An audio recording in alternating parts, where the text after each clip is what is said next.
Okay. Hello बच्चों, welcome to the chemistry zone. आज VSEPR सिद्धांत जे गई काले આપણે ભણ્યા હતા ને એને આગળ વધારવાનો છે। આપણે ગઈ કાલે કદાચ SP2 SP3 સંકરણ સુધી અરેન્જમેન્ટ શીખ્યા હતા।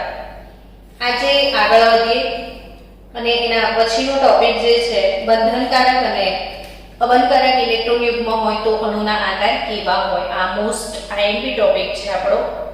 સરસ મજાનો પણ ટોપિક છે। કોઓપરેટ કરો, સમજો ને વારંવાર વિડિયો જોજો, રિવિઝનથી આવડી જશે। હવે ગઈકાલે વી એસ ઈ પી આ સિદ્ધાંતની વાત કરતા હતા આપણે। એની પૂર્વધારણાઓ પણ મેં ગઈકાલે શીખવી છે। આનું ફૂલ ફોર્મ તમને યાદ થઈ ગયું હશે ને? Valence shell electron pair રિપલ્શન principal. એની પૂર્વધારણાઓ પણ શીખવાડી દીધી। ગઈકાલે મેં તમને આકાર શીખવાડ્યા હતા। ઇલેક્ટ્રોન યુગ્મની સંખ્યા, ઇલેક્ટ્રોન યુગ્મની સંખ્યા, ત્યારબાદ ઇલેક્ટ્રોન યુગ્મની ગોઠવણ, ત્યારબાદ અણુનો ભૌમિતિક આકાર અને ઉદાહરણ, આટલું ગઈકાલે શીખ્યા હતા। ઇલેક્ટ્રોન યુગ્મની જે સંખ્યા છે એ 2 હોય। ઇલેક્ટ્રોન યુગ્મની સંખ્યા 2 હોય તો ગોઠવણ તો 2 પર કયું સંકરણ થાય એવું ભણાવ્યું હતું? sp સંકરણ થાય। તો ગોઠવણ આ રીતે થાય 2 ની, ને આકાર કયો હોય? 2 ઉપર રેખીય હોય। 3 હશે તો સંકરણ sp2 હશે। ગોઠવણ કે આકાર કે આમ ત્રિકોણાકાર હશે ને ભૌમિતિક આકાર આપણે શીખેલા ત્રિકોણીય સમતલ એટલે સમતલીય ત્રિકોણ પણ કહેવાય ને સમતલીય ત્રિકોણાકાર કહેવાય। સમતલીય ત્રિકોણાકાર ટૂંકમાં ત્રણેય ત્રિકોણ। હવે ચારેને શીખવાડ્યું હતું તમને sp3 સંકરણ, અને 4 હોય તો ગોઠવણ સમચતુષ્ફલકીય હોય। સમચતુષ્ફલકીય હોય અને એના ઉદાહરણ પણ શીખવાડી દીધા છે। હવે આજે આપણે શરૂ કરવાના છીએ 5, 6 અને 7 માટે શીખવાનું છે। તો 5 એટલે sp3 અને એક ઉમેરી દો d। જો ધીરે ધીરે એક વધતા જાય છે। 2 તો sp, 3 હશે ને તો sp2, 4 હશે ને તો sp3, 5 હશે ને તો sp3 અને એક ઉમેરો એટલે d। તો 6 એ શું હશે? તો ઓબ્વિયસલી તમે મને કહી દેવાના છો sp3d2। તો હું 7 નું કહું તો તમે એમ કહેશો sp3d3। 5 એટલે sp3d સંકરણ, અર્થાત એક s કક્ષક, 3 p કક્ષક, 1 d કક્ષક। તો 1 + 3 4 + 1 કુલ 5 sp3d કક્ષકો। કુલ 5 sp3d કક્ષકો હોય છે। અને આ 5 હોય તો કેવી રીતે ગોઠવાય એ સમજો। તો યાદ રાખજો બાળકો, 3 to 4 ટાઈમ અને જોઈને શીખજો। 5 હોય ને તો 3 + 2 ની સ્કીમ અપ્લાય કરવાની।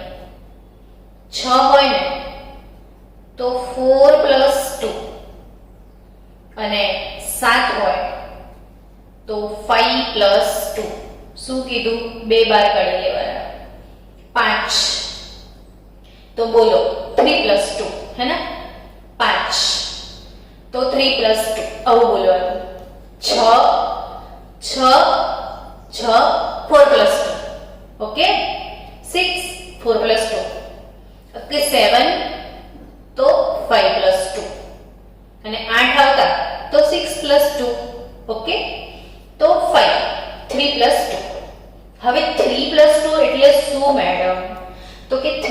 એટલે શું બાળકો? ત્રણે ત્રિકોણ. ત્રણે ત્રિકોણ. બે હોય ને તો બે ભિન્ન બિંદુઓ એક અને માત્ર એક રેખામાં હોય છે, એવી પૂર્વધારણા છે રેખાની. તો બે હોય ને તો રેખા યાદ આવે જ, ત્રણે ત્રિકોણ યાદ આવે. જ્યારે તમને ચતુષ્ફલક યાદ આવે છે તો પાંચે 3 વત્તા 2, ત્રણે ત્રિકોણ, 2 એટલે એક ઉપર અને એક નીચે. જો મેં કેવી રીતે આકાર બનાવ્યો છે. આ સેન્ટ્રલ એટમ A, આ કહેવાય ઇલેક્ટ્રોન યુગ્મોની ગોઠવણ. ને હવે આ આકાર કેવો બને એને સમજીએ. તો જે આકાર છે એ કેવો હશે એ તમને સમજાવું કે ત્રિકોણ. શું બાળકો? ત્રિકોણ. તો ત્રિકોણ, એક જ મિનિટ, જો આ છે ત્રિકોણ આકાર મેં ગોઠવી દીધું. આ ત્રિકોણ થયો વચ્ચે. હવે આ ત્રિકોણ જે છે, ધારો કે આ ફોસ્ફરસ છે તો એક ક્લોરીન અહીં હશે, બીજો ક્લોરીન અહીં હશે, ત્રીજો ક્લોરીન આ રીતે હશે. થયા ત્રિકોણ થયો, 3 ગોઠવાઈ ગયા. હવે આ જે 3 છે એમાં આ બંધકોણ લિટરલી 120 ડિગ્રીનો હશે. તમે આવો ત્રિકોણ દોરીને માપશો ને કોણ માપકથી તો તમને ખૂણો જોવાશે. કોણ માપકથી આપણે ખૂણો માપતા શીખ્યા હતા. તો આ 120 ડિગ્રીના આ ખૂણા મળશે તમને 3. હવે આ 1, આ 2 અને આ 3 થયું. હવે એકને આમ ઉપર મૂકી દેવાનું. હવે વિચારો કે આમ ઉપર મૂકો અને ઉપર મૂક્યા પછી હું ત્રણેયને આ રીતે કનેક્ટ કરું, બરાબર? જો સમજો, આ બાજુથી ત્રણેયને હું આમ જોડીશ. તો તમે ઇમેજિન કરો કે ત્રણેયને આમ ઉપર જોડશો ને આવી રીતે, આ વચ્ચે છે ને આ રીતે જોડશો, આ રીતે જોડશો, આ રીતે તો એક પિરામિડ બનશે. ઇજિપ્તના પિરામિડ વિશે તમને સાંભળ્યું છે ને કે આમ ત્રણે આમ એક પોઈન્ટ પર ઊભા હશે ને તો એને પિરામિડ કહેવાય. પણ એનો પિરામિડનો જે નીચેનો બેઝ છે ને આ બેઝ ત્રિકોણ, પિરામિડનો નીચેનો બેઝ ત્રિકોણ પણ હોઈ શકે અને ચોરસ પણ હશે. આ ત્રિકોણ છે. હવે જેવી રીતે એક ઉપર હશે આમ, એવી રીતે ત્રિકોણની એક નીચે ને ત્રિકોણની એક ઉપર. સમજો, ત્રિકોણની એક નીચે ને ત્રિકોણની એક ઉપર. હવે આ ઉપર બધાને જોડો તો એક પિરામિડ ઉપર, ને આ રીતે નીચે જોડશો તો એક પિરામિડ નીચે. કેટલી સરસ ઇમેજિનેશન છે. વચ્ચેનો બેઝ ત્રિકોણ, એક પિરામિડ ઉપર ને એક પિરામિડ નીચે. તો આ જે આકાર છે કેવી રીતે રચાય જો સમજો કે આ મેં ત્રિકોણ દોર્યો, એક ઉપર ને એક નીચે. અણુ જે છે એ લખી દઉં, આ 3 બંધ ત્રિકોણ વાળા 120 ડિગ્રીના, બરાબર? હવે એક ઉપર ને એક નીચે. હું આ ત્રણેયને આવી રીતે ઉપર કનેક્ટ કરું તો મને એક પિરામિડ મળશે.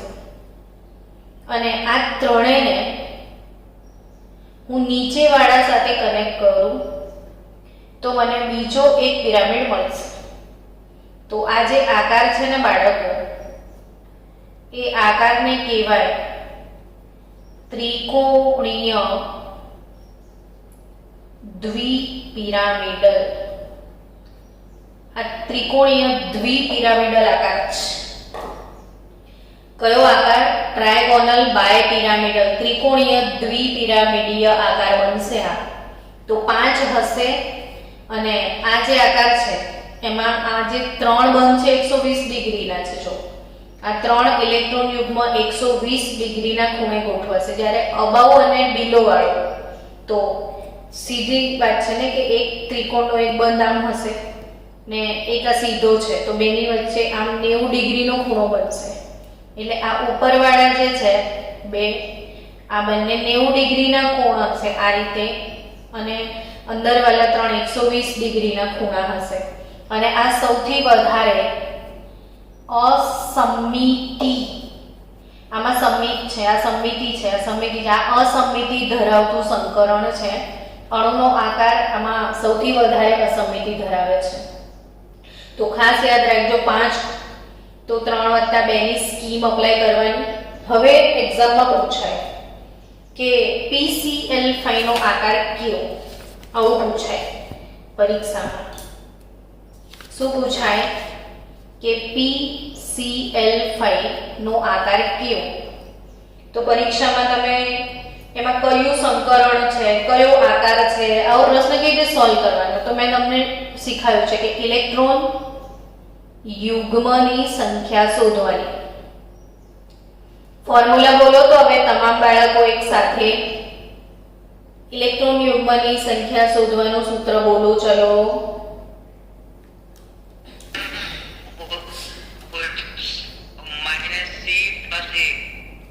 V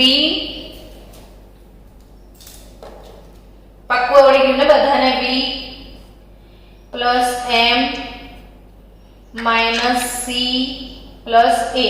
ઓકે, તો 1/2. હવે V શું છે એ બી કો. ચલો મધ્યસ્થ પરમાણુ કોણ છે PCl5 માં? PCl5 માં મધ્યસ્થ પરમાણુ કોણ છે? P છે ને? તો આ મધ્યસ્થ પરમાણુ જે P છે એ P નું સંયોજકતા કક્ષકમાં કેટલા ઇલેક્ટ્રોન, છેલ્લી કક્ષામાં કેટલા ઇલેક્ટ્રોન P માં?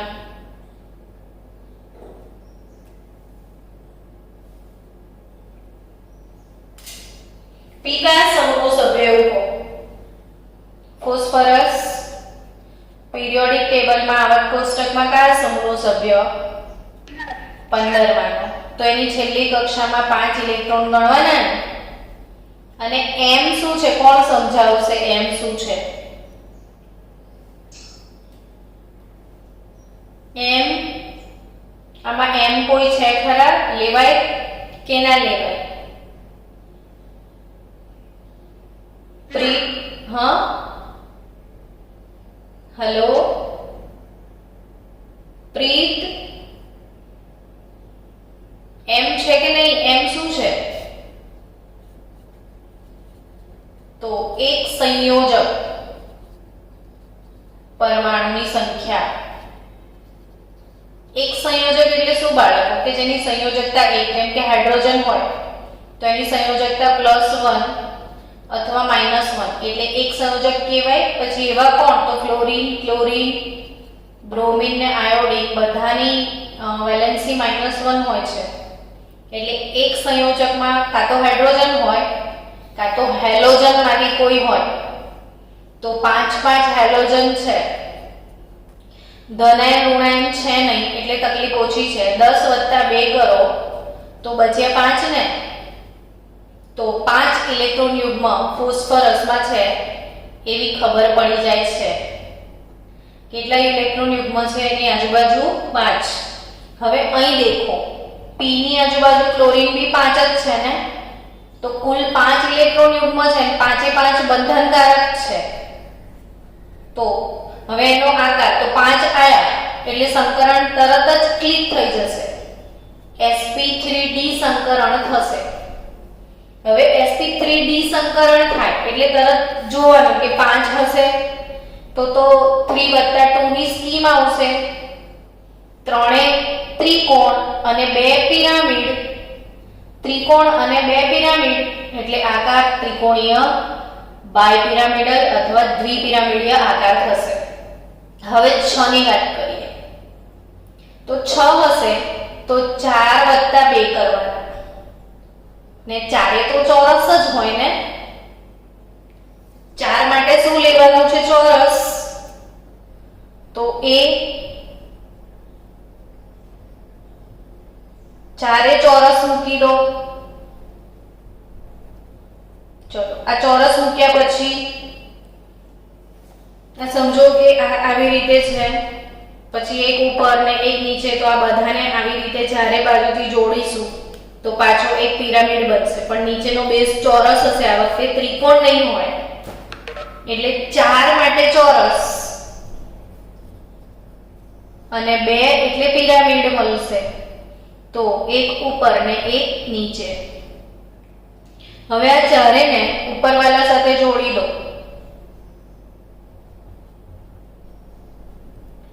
તો આમાં તમે આવો આકાર તમારે લીંબુથી કે એનાથી બનાવજો તો બચાવો તમને ખબર પડશે કે આમાં કુલ 8 ફલક એટલે બાજુ અને 8 ફલક છે એટલે આ આકારને કહેવાય અષ્ટફલકીય આકાર એટલે 6 માટે ફિક્સ કયો આકાર અષ્ટફલકીય આકાર થશે હવે એક્ઝામમાં કોઈએ પૂછ્યું કે SF6 નો આકાર જણાવો SF6 તો મધ્યસ્થ પરમાણુ કોણ થશે તમારો સલ્ફર સલ્ફર માટે ઇલેક્ટ્રોન યુગ્મ શોધવાના છે એટલે 1/2 V + m જ કરીએ ને C ને એ તો છે નહીં હવે V એટલે વેલેન્સ સલ્ફર કયા સમૂહનો સભ્ય 16મા સમૂહનો તો 6 એક સંયોજક 6 12 ભાગ્યા 2 ફરીથી 6 તો 6 એ સંકરણ sp3d2 6 માટે કયું સંકરણ sp3d2 અને આ સંકરણમાં બંધ કોણ જેટલા બી દેખાય બધા જ બંધ 90 ડિગ્રીના આમાં જે ત્રિકોણ વાળા બંધ 120 ના અને ઉપર નીચે વાળા બંધ 90 ડિગ્રીના થાય આમાં તમામ બંધ 90 ડિગ્રીના પણ આ જો પૂછે તમને AB આ વાળો બંધ કોણ તો 90 + 90 180 ગણાય આ રીતે 180 ના 3 અને બાકી બધા 90 ના આવો મતલબ થાય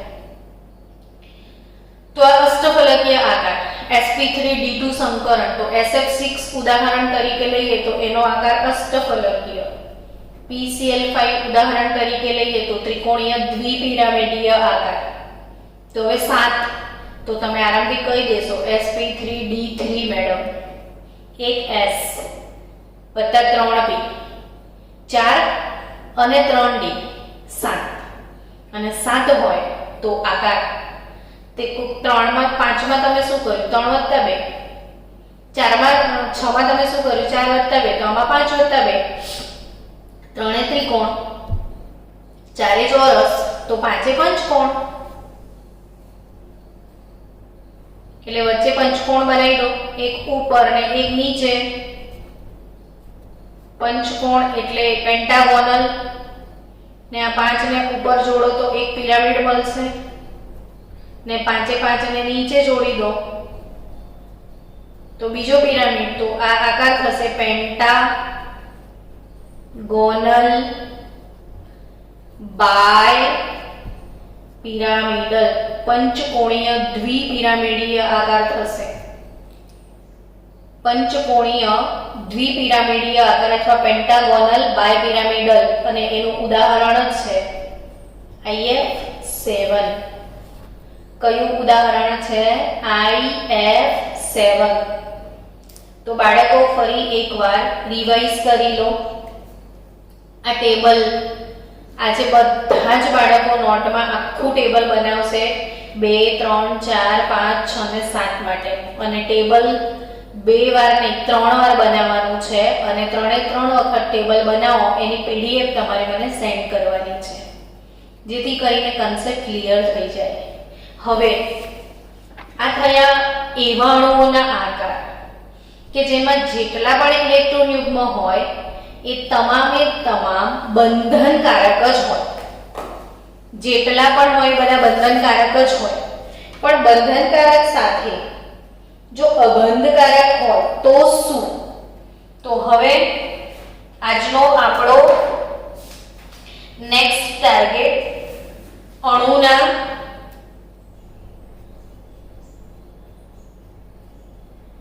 મધ્યસ્થ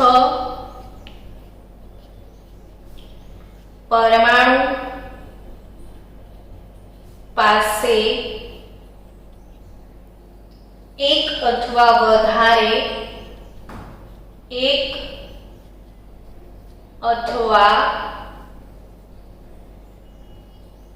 વધારે અબંધકારક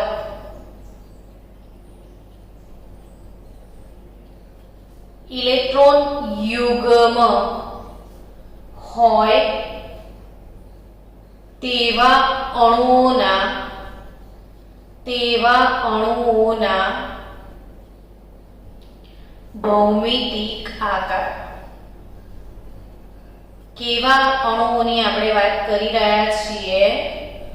તો કે અણુના મધ્યસ્થ પરમાણુ પાસે એક અથવા વધારે અબંધકારક ઇલેક્ટ્રોન યુગ્મ હોય, એટલે બંધનકારકની સાથે સાથે અબંધકારક ઇલેક્ટ્રોન યુગ્મ હોય તેવા અણુઓના ભૌમિતિક આકાર આપણે શીખવા જઈ રહ્યા છીએ. બાળકો, અણુના મધ્યસ્થ પરમાણુ પાસે એક અથવા વધારે ઇલેક્ટ્રોન યુગ્મ હોય ને એમાં બી અબંધકારક ને બંધનકારક બંને હોય તો ભૌમિતિક આકાર. ને આના પર જ બધા નીટના પ્રશ્નો છે આ ચેપ્ટરના. આ આવડવું બહુ જરૂરી છે. તો અણુના પ્રકારની વાત કરીએ આપણે. અણુનો પ્રકાર Ab2E. અણુનો પ્રકાર કયો? Ab2E. આનો મતલબ એમ કે એમાં બંધનકારક બે છે, અબંધકારક એક છે. બે બંધનકારક, એક અબંધકારક. યાદ રાખજો, બી એટલે બંધન અને ઈ એટલે અબંધ, ભૂલી ના જતા. તો બે બંધનકારક હોય ને એક અબંધકારક હોય તો ઇલેક્ટ્રોન યુગ્મની ગોઠવણ કઈ રીતે થાય? તો કે જો Ab2E સેન્ટ્રલ એટમ A, બે બંધન ને એક અબંધ, પણ કુલ કેટલા? તો કે કુલ તો 3 જ થયા ને. તો આપણને ખબર જ છે આગળના કોઠા પ્રમાણે કે 3 તો ત્રિકોણ જ આવે, બીજું કંઈ ના આવે. તો 3 શું મૂકી દેવાનો? ત્રિકોણ. હવે 3 ત્રિકોણ આવે તો બે બંધનકારક મૂકવાના છે ને એક અબંધકારક. તો કોઈ પણ એક જગ્યાએ તમે અબંધકારક મૂકી દો, અહીંયા મૂકો ને અહીંયા બે બંધનકારક. હવે અહીં મૂકશો તો બી સરખું જ થશે ને. કોઈ બી જગ્યાએ એક અબંધકારક ને બે બંધનકારક મૂકો, આકાર સમાન થશે. તો હવે આકાર નક્કી કરવાનો ત્યારે શું કરવાનું? તો કે આકારમાં અબંધકારક ના ગણાય, તો હવે આટલું જ આકાર ગણાય, આટલું જ આકાર. તો આ આકારને તો કોણીય કહેવાય, વળેલો અથવા બેન્ટ અથવા એને કોણીય આકાર કહેવાય. અને આવો કોણીય આકાર સલ્ફર ડાયોક્સાઇડ અને ઓઝોનના અણુનો છે. હવે પરીક્ષામાં ડાયરેક્ટલી પૂછાઈ ગયો કે સલ્ફર ડાયોક્સાઇડ કે ઓઝોનના અણુનો આકાર કેવો? બધા જ અણુઓ નોટમાં દોરીને મોડે કરી જ દેજો કે SO2 આવો છે, ઓઝોન આવો છે. ગોખવાનું નથી, મેં સમજાવી રહી છું તમને, પણ સમજ્યા પછી પણ યાદ રાખવું બી એટલું જ જરૂરી છે. હવે પરીક્ષામાં સલ્ફરનું પૂછાયું તો કેવી રીતે આપણે ક્રેક કરવાનું? તો કે સલ્ફર મધ્યસ્થ પરમાણુ, ઇલેક્ટ્રોન યુગ્મની સંખ્યા 1/2 V + m, એટલે 1/2 V વેલેન્સ. સલ્ફર 16મા સમૂહનો સભ્ય, વેલેન્સ 6. મોનોવેલેન્ટ એટલે એક સંયોજક, ઓક્સિજન ના આવે, ઓક્સિજન તો દ્વિસંયોજક છે. તો 6/2 3 થયા. એટલે સલ્ફર ડાયોક્સાઇડમાં ઇલેક્ટ્રોન યુગ્મની સંખ્યા કાઢતા તમને આવડી ગઈ કે 3 છે. અને 3 હશે ને તો સંકરણ આવડી જશે, sp2. એટલે હવે 3 કયું સંકરણ થયું? આમાં sp2 સંકરણ છે. હવે વિચારો કે અહીં 3 નહીં દેખાતા, પણ s અને O2, એટલે s ને હું a કહું તો O2 એટલે 2 જ છે બંધનકારક. અહીં 3 દેખાય છે, અહીં 2 દેખાય છે. એનો અર્થ એવો થયો કે એક અબંધકારક છે. એટલે સલ્ફર ડાયોક્સાઇડ અણુનો પ્રકાર Ab2E છે એવું અહીંથી શોર્ટકટ ટ્રીકથી આપણે શોધવું પડે. હવે ખબર પડી ગઈ કે સલ્ફર ડાયોક્સાઇડ અણુનો પ્રકાર Ab2E છે, એટલે આમાં લિટરલી દેખાય છે બે બંધનકારક એક અબંધકારક, તો આકાર કેવો હશે તો કે વળેલો. એટલે સલ્ફર ડાયોક્સાઇડ અણુનો આકાર તમે દોરી શકો છો S. એના ઉપર એક અબંધકારક હશે અને બે ઓક્સિજન. પણ આ બંને ઓક્સિજન સંતુષ્ટ છે એટલે S ડબલ બોન્ડ O ને સિંગલ બોન્ડ. આ સવર્ગ સહસંયોજક બંધ છે અને આ બે ભાગીદારી વાળા બંધ છે. ને આ ટાઈપનો સલ્ફર ડાયોક્સાઇડના અણુનો આકાર છે વળેલો. આ દોરતા આવડવું જોઈએ. સલ્ફર ડાયોક્સાઇડ શબ્દ બોલીએ ને અણુ દોરાઈ જવો જોઈએ. એવું જ સેમ ઓઝોન માટે પરીક્ષામાં ચલો ઓઝોન પૂછાયો છે એટલે બટ ઓબ્વિયસ તમને ક્વેશ્ચન થશે આ ઓઝોન એટલે 3 ઓક્સિજન જ છે. હવે આ સૂત્ર કઈ રીતે લાગુ પાડવાનું? કોણ મધ્યસ્થ? તો કે 3 ઓઝોન છે તો 1 ઓક્સિજન મધ્યસ્થ અને 2 આ રીતે છૂટા પાડો. O2. મેડમ હા મીટિંગ રિઝલ્ટ. હા એક ઇલેક્ટ્રોન યુગ્મ ઓઝોન અણુનો કે O3. તો O3 માટે શું કરશો જો શીખજો. O3 માટે શું કરવાનું? O2 એક ઓક્સિજન મધ્યસ્થ ને 2 ની આજુબાજુ. હવે પેલું આપણે ઇલેક્ટ્રોન યુગ્મની સંખ્યા શોધી કાઢીએ તો આપણું સૂત્ર 1/2 V + m. મેં દર વખતે બોલું છું, દર વખતે લખું છું એટલા માટે કે તમને મસ્ત તૈયાર થઈ જાય. ક્લાસમાં ને ક્લાસમાં આવડી જાય એવું છે. 1/2 V. ઓક્સિજન 16મા સમૂહનો સભ્ય છે એટલે 6. મધ્યસ્થ પરમાણુ 6. m મોનોવેલેન્ટ. એક સંયોજક કોઈ છે જ નહીં. એક સંયોજક કોણ? તો કે હાઇડ્રોજન અને હેલોજન સિવાય કોઈને લેવાના નથી. ને આ નથી હાઇડ્રોજન નથી હેલોજન ઓક્સિજન છે એટલે કશું જ ના આવે. એટલે ફક્ત 6/2 કેટલા આયા? 3. એટલે હવે તમે સમજો કે ઓક્સિજનની આજુબાજુ 3 ઇલેક્ટ્રોન યુગ્મ છે તો સંકરણ ફિક્સ કયું હશે? sp2. તો આકાર કયો હશે? સમતલીય ત્રિકોણ. તરત જ ક્લિક થાય કે sp2 સંકરણ સમતલીય ત્રિકોણાકાર ને બંધ કોણ 120 ડિગ્રી. આ ટેપ તો ખુલી જ જાય. હવે ઓઝોનનો અણુ અહીં તો પહેલા દેખાય છે મેડમ. ઓઝોનને હું એ કહી દઉં આને. આ 2 દેખાય છે એ બંધનકારક. અહીં તમે 3 કહો છો તો એક શું હશે? અબંધકારક. એટલે ઓઝોન અણુની ટાઈપ Ab2E થઈ. હવે ઓઝોનના અણુની ટાઈપ જો Ab2E હોય, 2 બંધનકારક એક અબંધકારક, તો ઓબ્વિયસલી આ ઇલેક્ટ્રોન યુગ્મની ગોઠવણ પછી આકાર એનો બી વળેલો જ હશે. એટલે ઓઝોન તો O ડબલ બોન્ડ O ને આ સવર્ગ બનશે. આની સાથે એણે 2 ઇલેક્ટ્રોનની ભાગીદારી કરી એટલે એનો અષ્ટક પતી ગયો. પછી એની જોડે જે વધારાના ઇલેક્ટ્રોન યુગ્મ હતા એ બંને આને દાનમાં આપી દીધા. આને 2 ની જરૂરત હતી તો આણે પોતાના ઇલેક્ટ્રોન યુગ્મ આને દાનમાં આપી જ દીધા કે તું લઈ લે બકા. અને આની જોડે ભાગીદારી કરી, બધાને સંતોષ થઈ ગયો. તો આ ઓઝોનનો અણુ છે. તો આ વાળો બંધ સવર્ગ સહસંયોજક બંધ છે. જો કયા કયા અણુમાં સવર્ગ સહસંયોજક બંધ આવે છે એ પણ યાદ રાખો. આમાં બી છે SO2 માં બી સવર્ગ બંધ છે, ઓઝોનમાં બી સવર્ગ બંધ છે.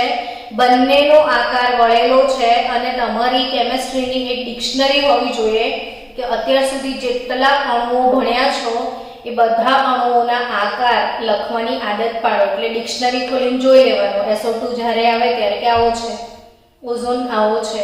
તમામ કેમિસ્ટ્રીનું ડીલ અણુઓના આકાર સાથે છે. ને અણુના આકાર ન આવડે તો કેમિસ્ટ્રી ક્યાંથી આવડે?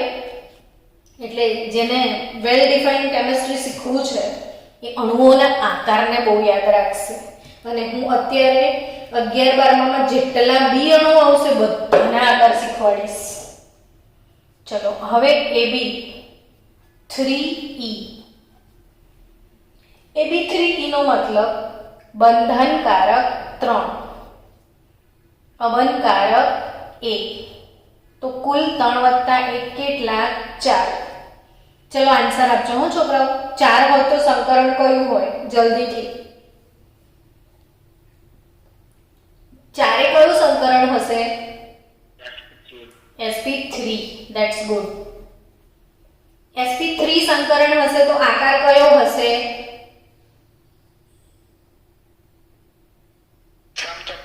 સમચતુષ્ફલકીય. ચલો, સમચતુષ્ફલકીય આકાર હશે તો બંધકોણ કયો હશે? ફાસ્ટ. કયો બંધકોણ હશે? 109 ડિગ્રી 30 મિનિટ. આટલી ઇન્ફોર્મેશન તો ક્લિયર તમે થઈ જ ગઈ. પણ હવે 3 બંધનકારક છે ને 1 અબંધકારક છે. તો ઇલેક્ટ્રોન યુગ્મ ની ગોઠવણ કઈ રીતે હશે એ માઇન્ડસેટ રાખવું જ પડે. તો આ A. હવે સમચતુષ્ફલકીય આકાર બી દોરતા શીખી જવાનું. 1 2 3 ત્રિકોણ અને ચોથો બંધ આ રીતે લાંબો અને સ્લાન્ટિંગ. હવે 4 ઇલેક્ટ્રોન યુગ્મ આ રીતે છે. તો એમાંથી મારે એક અબંધકારકની માથા પર ચોટલી મૂકી દો. આને ભૂલી જાઓ હવે મૂક્યા પછી. ને આ 3 બંધનકારક છે. તો આ 3 બંધનકારકને જોડીને જો આપણે આકાર નક્કી કરીશું ને તો આકાર આટલો જ. આને નહીં ધ્યાનમાં રાખવાનું એટલે એ ના માથા પર તો ચોટલી જ છે. હવે આકાર આ 3 વાળો જ ગણવાનો. તો આ 3 વાળો આકાર તમે ધ્યાનમાં લો તો બેઝ ત્રિકોણ છે અને ઉપર એક પિરામિડ છે. તો આને ત્રિકોણીય પિરામિડ આકાર કહેવાય. કયો આકાર કહેવાય? ત્રિકોણીય પિરામિડ. તો પરીક્ષામાં આવો કયો અણુ પૂછાઈ શકે? તો કે એમોનિયા અણુ. એમોનિયાનું અણુ સૂત્ર નામ હવે તો બિલકુલ બાય હાર્ટ થઈ ગયું હશે. કેટલી બધી વાર આપણે એની ડિસ્કસ કરી કે એમોનિયા NH3. ચલો જલ્દી જલ્દી પેલું સૂત્ર ઇલેક્ટ્રોન યુગ્મ 1/2 V plus M 1/2 વેલેન્સ નાઇટ્રોજનનો સમૂહ બોલો. નાઇટ્રોજન કયા સમૂહનો સભ્ય છે?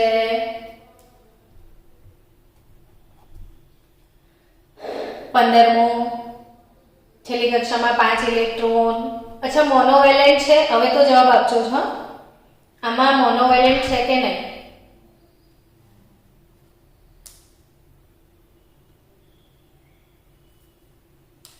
જલ્દી, समय बीतता जा रहा है. આમાં એક સંયોજક છે કે નહીં?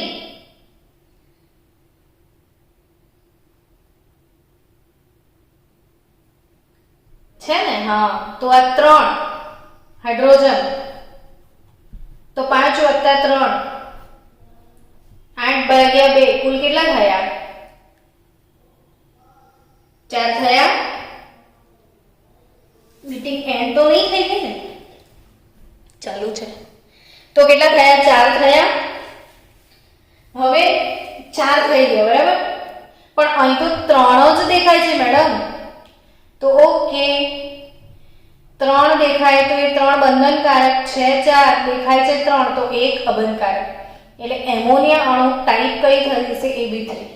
હવે તમને નોલેજ હોવું જોઈએ કે AB3E હશે તો સંકરણ તો ખબર પડી ગઈ કે sp3. આકાર બી હવે ગોઠવી દો કે 4 છે. ચતુષ્ફલકીય આકાર મૂકી દો. અહીંયા નાઇટ્રોજન મૂકી દઈએ. અહીંયા અબંધકારક ઇલેક્ટ્રોન યુગ્મ બતાવી દઈએ. તો આટલા 3 હાઇડ્રોજન સાથે એનો આકાર કેવો રચાય એ સમજીએ. તો આ 3 ને કનેક્ટ કરવાથી તમને જે આકાર મળશે એ આ વાળો ત્રિકોણીય પિરામિડ આકાર. ને યાદ પણ રાખજો એમોનિયા અણુમાં બંધકોણ 107 ડિગ્રી છે. sp3 સંકરણ છે એટલે હોવો જોઈએ 109.5 ડિગ્રી. પણ છે કેમાં? તો કાલે આપણે ભણ્યા હતા કે આ અબંધકારક અને બંધનકારક વચ્ચે અપાકર્ષણ થાય છે. તો આ જે અબંધકારક આ બંને બાજુથી આમ હોય ને અપાકર્ષણ નડે એટલે સંકોચાઈ જાય બંધકોણ. એટલે એમોનિયાના અણુમાં અબંધકારક ને બંધનકારક વચ્ચે અપાકર્ષણ થવાના કારણે બંધકોણ 109.5 ડિગ્રી હોવાને બદલે કેટલો છે 107 ડિગ્રી. એટલે મેં એમોનિયાની આખી કુંડળી તમને કરી આપી, A to Z વસ્તુ એના વિશે સમજાવી દીધી છે, તો તમે લોકો એને ધ્યાનમાં લેજો. ચલો નેક્સ્ટ પ્રકાર AB3E પછી AB2E2 પ્રકારને ધ્યાનમાં લઈએ. હવે થોડું થોડું તમને આવડવા લાગ્યું હશે. AB2E2 નો મતલબ શું કરશો? બંધનકારક કેટલા અને લોન પેર કેટલા? જવાબ આપો તો જલ્દી.